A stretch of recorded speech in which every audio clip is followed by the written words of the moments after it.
na yung ginagawa ng Congress doon sa People Initiative na yan, yung PI, mga PI kayo,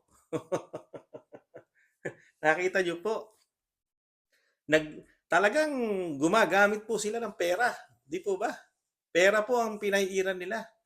At talagang panunuhol na ginagawa. Mismo yung mga kababayan nating Dabawenyo ang nagsasalita na mga katambay. Di po ba? Talagang sinusuhulan po sila kapalit ng pirma. Grabe po, grabe. Talagang bilib ako sa mga politiko natin ngayon. Grabe po kayo mga politiko. Ay nako. Talagang ayaw nyo na pong maalis sa kanya-kanyang pwesto nyo. Ano po, sa inyong pwesto. Grabe. Kahit mismo si BP Sara, nagsalita na. Nakikita niya na yung ginagawa niyo po, mga katambay.